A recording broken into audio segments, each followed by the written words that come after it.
I'm amazed that even in Seattle, they do not allow any of the grocery stores to use plastic bags. And here, everyone uses plastic bags. There you do And not. when You I was are a not kid, allowed to use we plastic didn't bags. have them. It was like plastic bags were such a big deal when Right. it first came out, even though they're Paper. small and they stretch the piano wire and tear and all these things. And what was wrong with paper grocery bags or canvas ones? Which we use? I'm doing a live stream of it for my mom. Oh, that's so cool. Hello, Mom.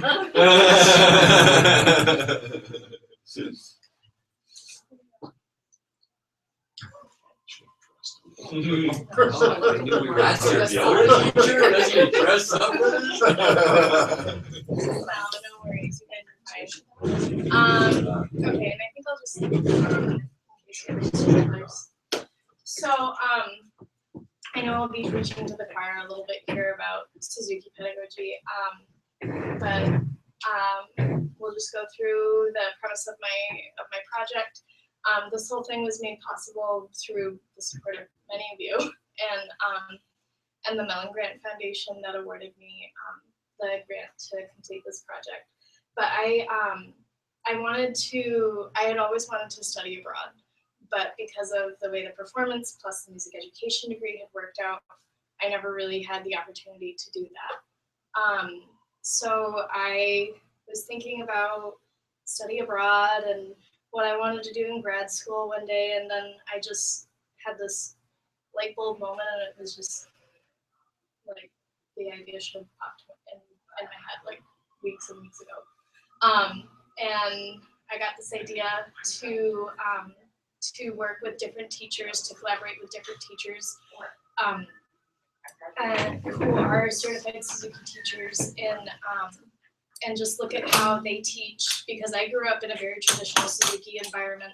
I went to the Hart School of Music in Connecticut ever since I was yay big when I was 4, and so they have a very well-established Suzuki curriculum there, and I was lucky enough to participate in the Suzuki World Conference in Italy in 2006. And that was when I was in 7th grade, so I was about 13 when that happened. And that was a very pivotal moment for me as a musician and as an emerging teacher. So I started emailing a bunch of my old teachers, just asking them, do you know anybody in either a Spanish-speaking country or an English-speaking country that I might be able to get in touch with. And the reason why I selected either Spanish speaking or English speaking was because I wanted to maintain a language connection just for this initial phase of this project. So I eventually got in touch with the Irish Suzuki teaching community and the Argentinian teaching community as well. And so they were kind enough to let me come down and observe them and work with them. And I even played in quite a few concerts with them and performed a bit, which was really special. So just a brief history of the method. Dr. Suzuki was born in 1848 or 49 in Japan. And he didn't touch violin until his late teens, early 20s. His father actually owned a violin factory. They made violins by machine there. And he had this impression that violin was a toy, that a violin was a toy. It wasn't really an artistic tool. But then one day he heard a recording of a professional violinist playing Ave Maria, and he was just blown away that such a beautiful tone could come out of that instrument that his dad made in those factories. And so that began his journey learning violin, and he eventually went on to study with a prominent violinist in Germany, and that's where he also met his wife, Waltraud. And I probably butchered the pronunciation of her name, but then he slowly developed this idea of a beautiful tone equals a beautiful heart. And really the Suzuki pedagogy is founded on this idea of creating beautiful humans first, and giving them the tools to create music through that. So he totally revolutionized music and private lessons because of this idea that he had that every child can learn. There's the entry level course when you begin your certification called the Every Child Can class, and it's just really instilling that value that every child is capable of creating music and being a musician and being musical if they're given the right tools and if they're in the right environment that's conducive to that. That's another really big factor of the method is that the environment is really what helps determine the child's growth. It's not a lot to do with how talented they are. It's really more to do with the connection and the resources that they're given and how they're instructed to use them. And before that, a lot of teachers reserved music lessons only for the quote unquote gifted. So music lessons were restricted to the affluent families as well as the talented children. And Suzuki really changed the face of music education in that way. So one other key factor of the pedagogy is the bond that he emphasizes between the parent and the child and the teacher, and those three create the structure for the child to receive the most benefit, whether it's maybe more emphasis at times on character, and then changing the emphasis to more focus towards musical ability, and just creating the most beneficial environment for that individual child. So it's really focused on bringing the child what they need each lesson and each day that they're practicing. That's something that I have grown to really love. So the Suzuki method was first brought to the United States by John Kendall in March of 1964, and he brought 10 of his very young students who were very accomplished on their instruments, and they toured, I think, 21 cities in 19 days. And that was America's first real view into Suzuki and into this emerging method of teaching. And so the first Suzuki Institute was actually held in Stevens Point in 1971, and it is the longest continuously run Suzuki Institute. And the institutes are another integral part of the method. An institute for Suzuki it depends on the program, but more often than not, it's a week during the summer where a bunch of Suzuki teachers are brought in from the surrounding area, and they arrange group classes and master classes and performances and supplemental classes. And it's really a chance for the Suzuki community to congregate at a central location and make connections. And I went to a few Suzuki Institutes growing up, and I got to meet kids from all over the New England area. I got to know kids in my own program that I didn't necessarily know that well prior. But it's basically like a giant Suzuki lesson all week. And it's very intense, and from the child's perspective, you're exhausted by the end of it, from what I remember. But it's a really rewarding time. All right, and then Suzuki requested that there be a program started in Ireland in 1986. And they now have 3 main programs: Music Matters, the Leinster Suzuki Group, and Musicians in the Making. And I worked mainly with the Music Matters group and a couple teachers in the Dublin program. But Music Matters serves the Galway community, the Galway side of the island. And this is their brand new building that they just started renting. They were very excited about it, and it's actually right next to a rugby club. So the kids sometimes would get distracted if their lesson had a room with a window, and they would get distracted all the time. But it was really, really beautiful around there. Just this big green pitch, and it's kind of out in the middle of nowhere. but they're very excited to have this central location for their program finally. And then Suzuki in Argentina was established pretty early on in 1967. And they have programs all over the country, but the two most well-known are, or the three most well-known, I should say, are in Cordoba and Buenos Aires. And Cordoba actually has two Suzuki schools. And that city in particular is very well known as like a young person's city. It's very well educated. They have the University of Cordoba. And so they're able to use that influx of young families as well as an emphasis and appreciation for the arts and all of that to help their program grow, and they had to split it off into two. So I worked with Fernando Pinheiro, who actually has worked a lot with Mimi Zweig, and she and some of her students actually were just down there, I think in April. And I believe Fernando went to Indiana University, but I could be wrong about that. So he has a lot of stateside connections, and he's been able to bring in a lot of guest teachers that way, and that's been really great for the program there.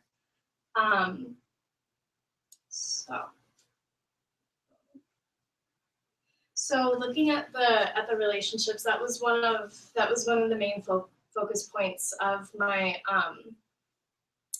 project, was to look at how the culture influenced the relationship and the interactions between the student, the parent, and the teacher. And I know the resolution on this picture is not very good, but you can see that triangle and that relationship being built on all sides in that picture. I really love that.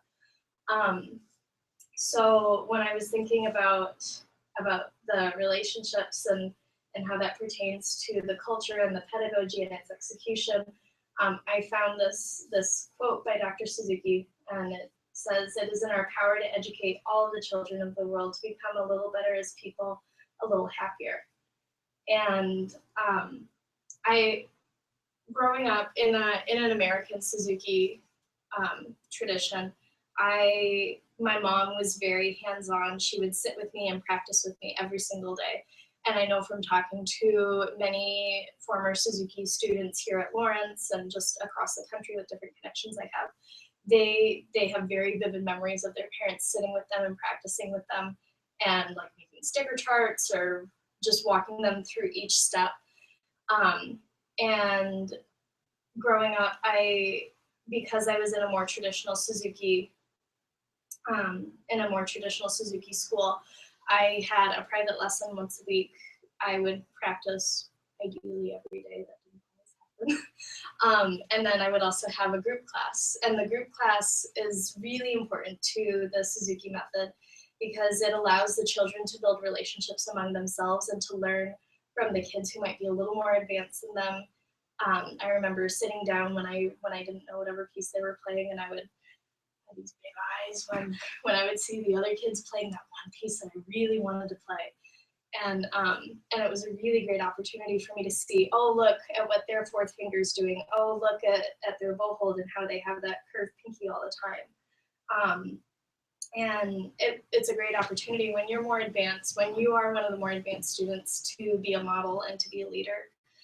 And you could always tell once you got to the most advanced group class, they kind of had a little bit of swagger when they would walk on stage, and you could tell that they really enjoyed being those role models. And Dr. Suzuki really emphasized that idea of even the parent being a role model for the student when practicing, and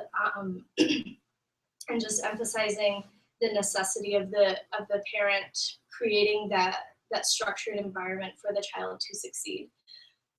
So when I was in Ireland, I noticed quite a few differences in those relationships. And I was privileged enough to spend a week with one of the teachers in Ireland there, and she actually grew up in a California Suzuki program. So she's an American Suzuki, former Suzuki student, teaching Suzuki in Ireland. So she had a really fascinating take on the differences. But she said that she noticed that parents were not as hands-on, and it wasn't that they didn't care about their child's success and their child progressing through the repertoire and being the best musician that they could be, but it was more about, she found that parents said, well, I want my child to enjoy this, and this is something for them to do. And she said that she was always very careful to have the parents at least guide the child through the first couple years, because that's when you're working on your setup and the foundation of your playing. But because she's coming from more of an American standpoint, she has often had a little bit of conflict with some parents who have told her, well, that's not that one of them even told her, that's not the relationship that I necessarily have with my child. I don't want to sit down with them and be a helicopter parent, is what it boiled down to. So it was really interesting to see that, and not all the parents would take notes during the lesson, and that's a very strict policy in American Suzuki, is that the parents must take notes to walk the child through the lesson or through practice time at home.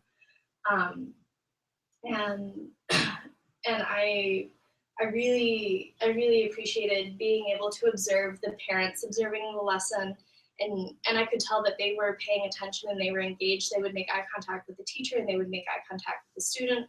And if their child wasn't always on task, they would correct their child and say, no, this is your lesson time. It's time to focus on your teacher. But they definitely had a more relaxed approach than what I grew up with and what I know a lot of American Suzuki students grew up with.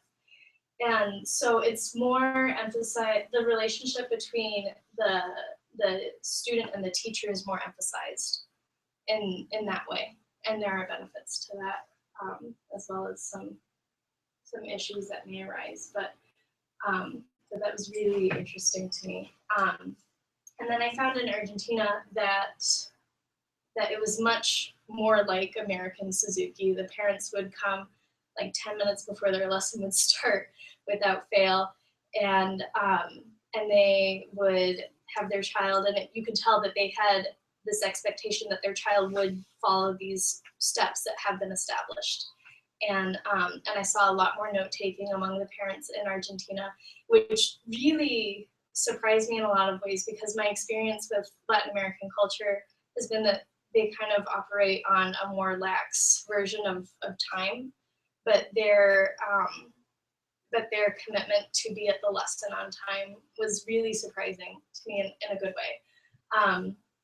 But I also noticed that the students in Argentina seem to be, respectful isn't the right word, but be more deferential to their teacher, be more accepting of what their teacher had to say, whereas the students and the teachers in Ireland would appear more, it would appear to have like a more friendly relationship, like a less professional versus student.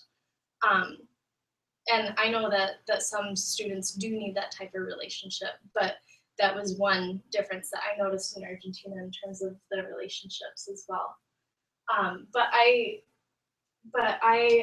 when I spoke to Fernando about that difference that I noticed about the parents being more involved with taking notes, he told me that was a result of some of the feedback that he's gotten from American teachers, because he's had several American Suzuki teachers come down and observe his program and work with his students, and they've really encouraged him to raise his level of expectation for the parents and the students, and so he's passed that on to a lot of the other teachers there. And so there is a lot of influence between the American Suzuki and the Argentinian Suzuki because he has those connections. And Ireland in particular is really secluded in the Suzuki community. They don't necessarily have a central location, like they don't necessarily have a Suzuki school for each of the programs. It's a lot more scattered. And so I know that also had an effect on how the parents and the teachers would interact, and the level of expectation that was set for each lesson as well. Yes. So the music matters, Mm-hmm. which is the one that you were most of, that is the most centralized of Yes. the three. Yes. They the other programs, like the program in Dublin would borrow classrooms from a school after school hours, or they would teach out of their home, or they would go to the child's home. It's less formalized. In Galway, the Music Matters school is just starting to get into that swing where they have a centralized location. There are still a lot of teachers who are teaching out of their home or going to their students' houses. But they are noticing that there has been improved attendance and improved generally an improved morale with the centralized location, because the parents know where to take their child and what is happening each week.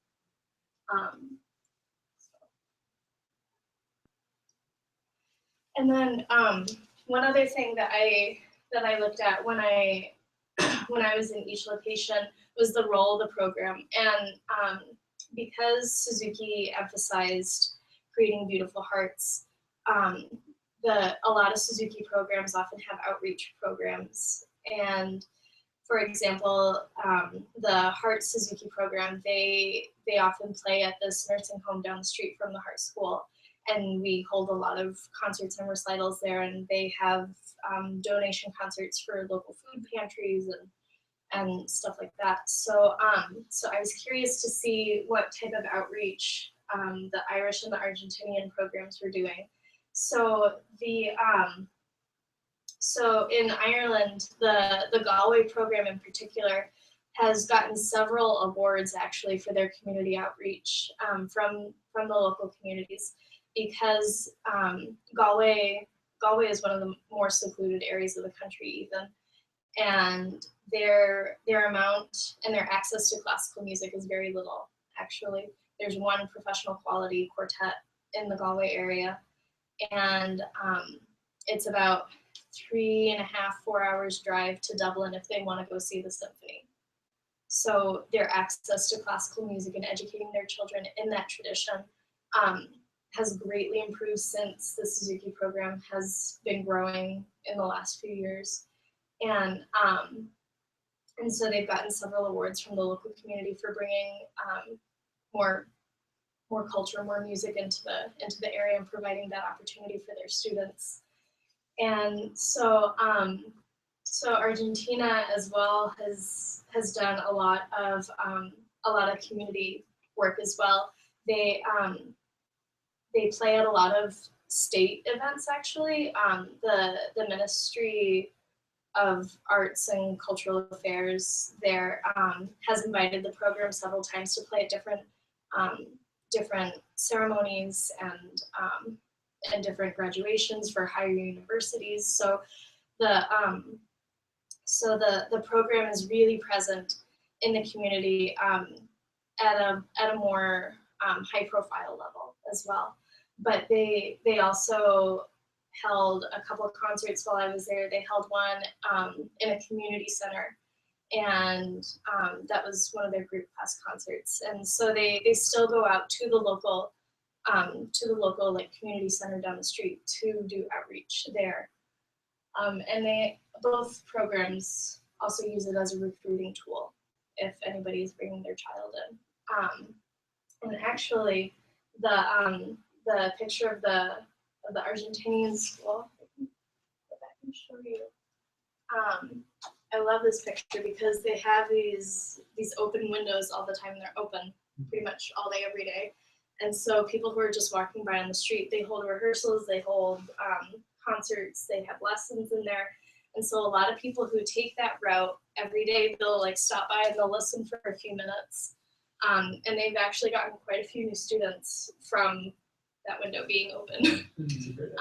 Yeah, so, and I just thought it was really beautiful to see people just walking down the street, like on their lunch break or going back to work or whatever, going home, and just taking a few minutes to absorb that.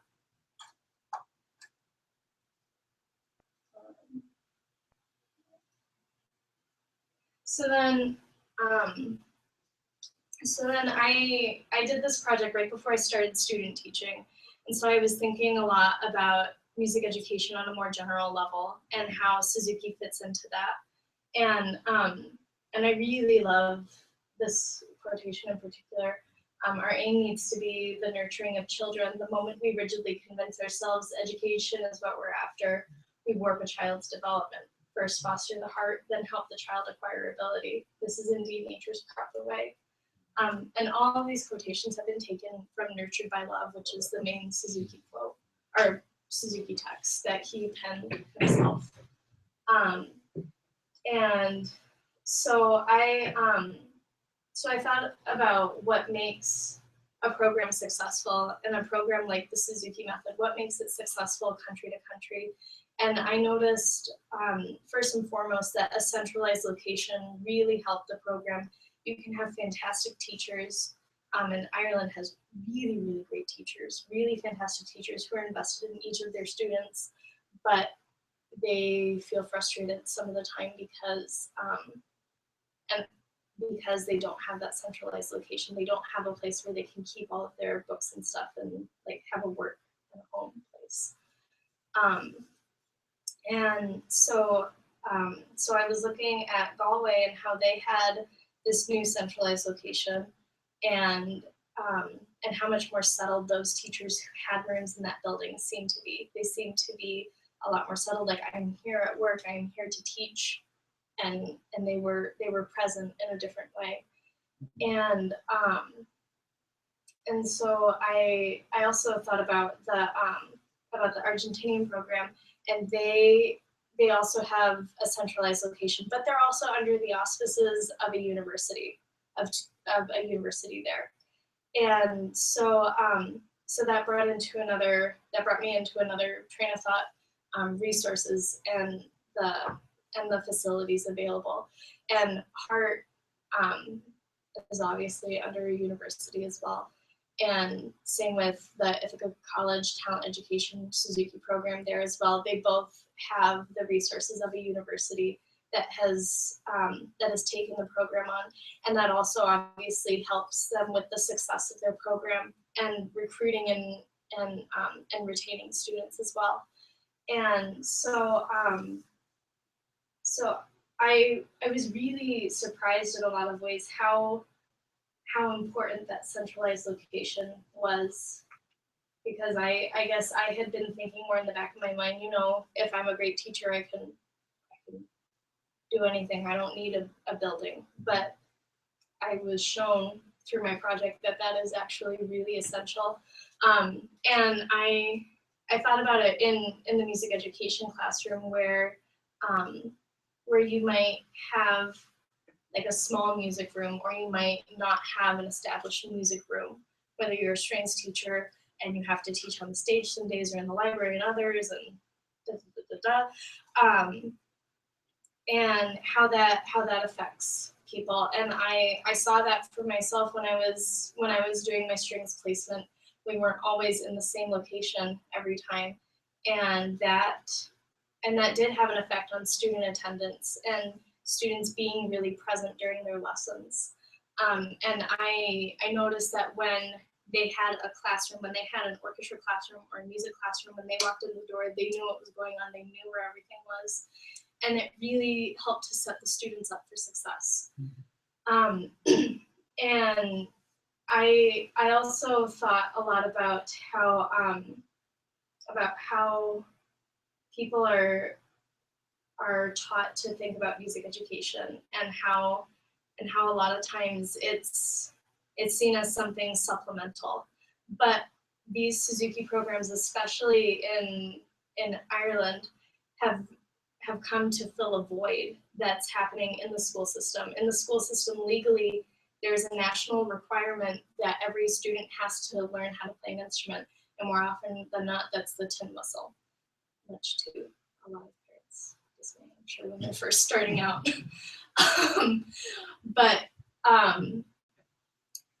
But they, a lot of the times, the school doesn't follow through on that. And I asked every teacher that I observed, I asked them what they thought about music education in the schools, and they told me it's awful. It's not existent in a lot of cases.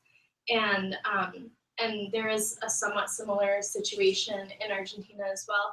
And I was surprised to hear all of them say, America is the gold standard. something to that effect. And I was surprised because I've been learning about all the issues and how to strategize to improve those issues the last 5 years. And it really surprised me that America would be the gold standard, because I figured, maybe another place has their music education curriculum figured out a little bit better.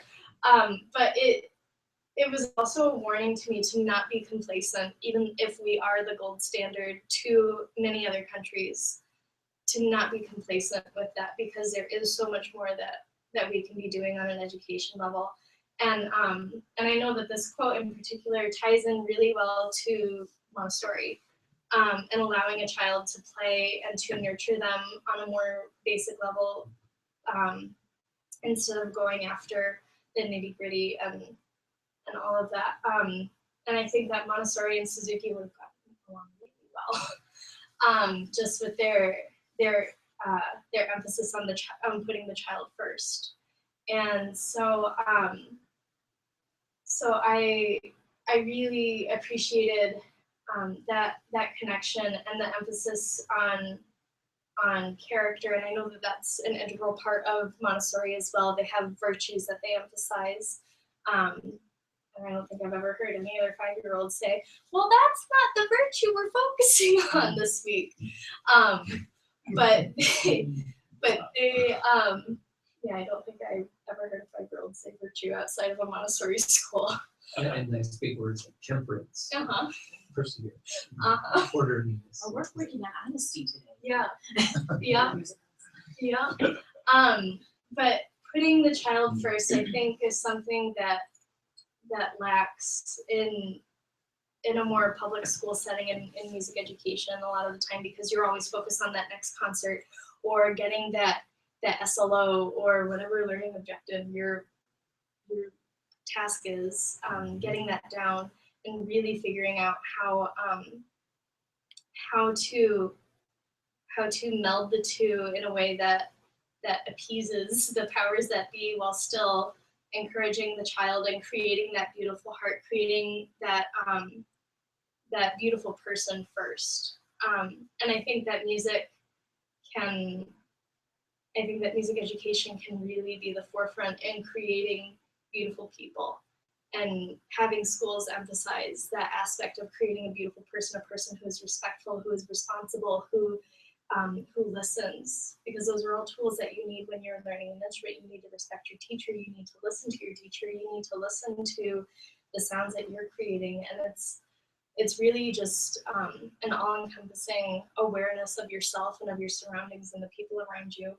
And I think that elements of Suzuki pedagogy could really help a lot of the issues that we see in music education. And I'm not saying that every general music educator or every band teacher or orchestra teacher should be a certified Suzuki teacher, but I think that a lot of value could be taken out of a lot of his pedagogical principles. And I know that that just from seeing how teachers across the globe were sure to bring each child exactly what they needed that day in that lesson, really helped me in my student teaching and helped me figure out how to do that for my own students when I was student teaching, and when I've been having a rough day student teaching, just putting that child first and thinking about, how I could best serve them to either help them with their heart or with their music. So I am so grateful for this opportunity that I had, and I'm really happy that you all were able to make it. And if anyone has any questions about anything, feel free to ask. I have a question. I was wondering, I know that Ireland has quite a musical tradition of its own, and I assume Argentina does as well, and that they're quite different. So I'm wondering about repertoire and the early things that children play, the kind of music, and I'm not so familiar with Suzuki that I don't know if every kid around the world is playing the same sequence of tunes, but I suspect that might be the case. Yeah.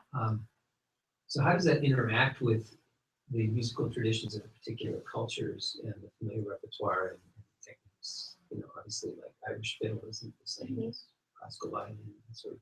Right. Yeah, that's a great question, and one that I looked at a lot actually. A lot of the Suzuki teachers in Ireland are trad players. They grew up playing traditional Irish music, but they wanted to up their teaching credentials and become more competent teachers. And so they went and did their Suzuki training, and they had to become more competent in the classical style as well.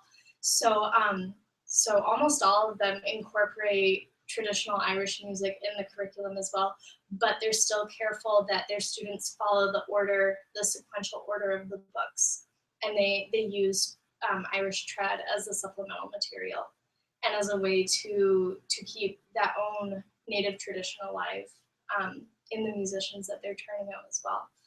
But there are a lot of trad teachers around Ireland, obviously, because that is such a big part of their culture. But the Suzuki teachers, because they're certified in the method, they have more pedagogical, like official pedagogical training. And then in Argentina, their guitar studios especially take a lot of care in teaching their students tango style and taking the time to do that as well. And they actually played this really beautiful arrangement of Eleanor Rigby with all these tango riffs and flavors in it. It was really, really beautiful. But the violin studio as well, Fernando actually was in Spain many years ago, and he found this little old lady up in the mountains, and she started singing this Christmas carol, and said my grandma in Argentina used to sing that, and so he recorded it because he found out that it was originally from Spain and that it had been brought over to Argentina, and it was almost getting lost in Argentina in some way, in some areas. And so he recorded her, much like Kodai and Bartok did. He recorded her and then he transcribed it.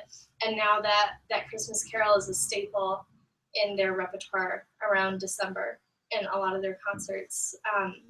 And it is considered a traditional Argentinian song as well. So the strings have also been able to be active in that. And Fernando is a huge proponent of incorporating folk music because it's through an oral tradition, and Suzuki is taught entirely by ear for the first several years. And so he sees a lot of connections and a lot of use in cultural efforts as well as pedagogical efforts to combine the two as well. Kind of to piggyback on that, what does, I'm not trained in Suzuki myself, so I'm wondering, what does the curriculum look like? Is it arranged like Kodai by musical concepts, rhythmic versus melodic? Mm-hmm. Yeah. So it's up to each culture to integrate their own folk music into Yes. the existing curriculum? Mm-hmm. Yeah. So there's kind of one standard curriculum that is dispersed throughout the world, and then it's Right. up to each individual region to Yes. supplement. Yes. And there was actually a lot of pushback from parents and different Suzuki teachers in the United States for incorporating fiddle music into group classes and into private lessons, like group bluegrass style, old time, and all the different styles that are in the States. But there was a lot of negative pushback from parents because classical music is sometimes held on this pedestal that it's the best, and parents didn't want their children. They felt that their child would be wasting their time in some ways learning this other music. But that attitude is shifting now, and there have been a couple books actually published on how to incorporate American fiddling into the Suzuki method. And I was lucky enough, one of my group class teachers at Hart, she's no longer there, Amy Matherly, she's a really fantastic fiddle player as well as a classical player. And she was the one at Hart who really pushed for fiddling in group classes especially. Is there a character curriculum, just like there's a music curriculum that runs parallel? Or is it just sort of assumed? And I know that Suzuki, the great things that triangle you talk about with parent involvement, Mm-hmm. that of course is a much bigger challenge with a large ensemble in the Right. public education system. But is there actual, like in level 1 Suzuki, we like you talked about Montessori, we lay out these character ideals and then build on it. Does that Not, exist? not that I know of. I don't think it's concrete. I think it's more individualized to the teacher. Like I remember one of my other group class teachers, she had this thing whenever she was talking about more character concerned ideas, she always had this thing about students saying yes, not yeah or uh-huh, Okay. but responding with yes, and having that level of respect between the teacher and the student, and so I know different teachers have emphasized different things, but I've noticed that a lot of my teachers growing up focused on responses from students, either student to student or student to teacher or student to parent if it was applicable, but really focusing on how you respond to different situations. But no, that there isn't like from Twinkle to Maysong, you focus on the characteristic of respect. Mhm. It's not as laid out as that. I think it would be really interesting if there were something like that. Maybe there should. There's a lot of parallels, to the leadership training that's happening now in more public schools in music programs. And then I would just be curious about, as you mentioned, this wonderful idea of developing child and character and that kind of thing. There seems definitely a need for it, and it would be an interesting thing to explore, maybe in your grad school exploration, something lining that up, because it is a beautiful thing, of course. I have a quick question too. We were talking about the history of the method. We talked about Suzuki's belief that every child can, which we all love that idea, right? The potential of every child. In the United States, I'm wondering how that looks today in terms of the race and ethnicity of the children that are being served here in the United States. Yeah. In Argentina, of course, they're Argentinian children. In Ireland, they're Irish children. But what's the racial makeup of the kids that are being served here? It varies Is it all from kids? It varies from program to program, and some of the bigger programs have the resources to offer reduced lessons or scholarships for lessons to families in need. I know Hart has begun programs like that, and they've been rather successful the last couple of years. But growing up, I remember, and that area of Connecticut is not particularly racially diverse anyways to begin with, but it's primarily children of Asian descent and children who are Caucasian. Those were the two main groups that I remember seeing. But when I was at the World Suzuki conference, that was fascinating because you got to see all these different children who were being served, and it just totally changed the whole makeup of each room. And that was From really other countries or yes, from the US? from other countries and from the US. And You talked about this issue of access, and I'm thinking in my head, we still have that issue here in the United States. yeah, There are many children in northern Wisconsin, for example, who've never heard of an orchestra concert. You know, Location, location and isolation Yeah. influence. and economic status. well, Corbett and I have actually been tossing around the idea of getting another grant together possibly, and going back to Ireland to offer master classes and performances to the children in Galway, because a lot of them have never experienced that on such a large scale. And that's something that I would like to look into further, but I think there are ways to address the access issue by maybe encouraging young professionals who are just out of undergrad to go and serve those communities and provide opportunities in that way. So with the over 50 years of Suzuki now, have there been talent studies of aptitude to kind of prove this theory that all children can learn, and kind of minimize this idea of innate musical talent to almost dissuade us towards that? Because you said they used to educate, of course, the affluent and students that were by age 4 deemed musically innately talented, however they figured that out. Yeah. Have they done some studies now to, I'm just really interested in the idea of grit and that it's hard work and effort and great teaching and stuff can almost take almost any student to a high level of musicianship, and it's less about the innate talent. But I don't know, is there any research done specifically on Suzuki about that? Not that I know of. Actually, one of the frequently asked questions on their parent section on the Suzuki Association's website is, are Suzuki students prodigies? And it goes into the whole explanation of no, every child, when they're given the resources and the right environment, can rise to the occasion of learning a musical instrument at a very young age. But as far as I know, there haven't been concrete studies about the Suzuki method in particular. There could be, and I'm just not aware of them. That would be something to look into. What ideas for grad school? Yeah. Well, I'm actually planning on doing my early childhood education class certification next summer, hopefully, and to go into grad school with that. And In Suzuki.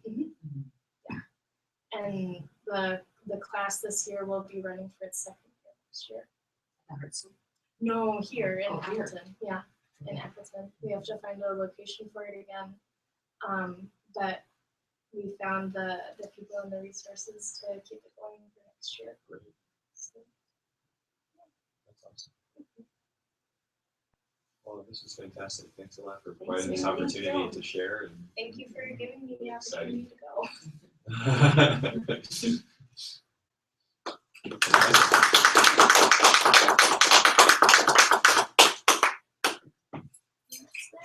When I was a kid at Suzuki, it was a motorcycle.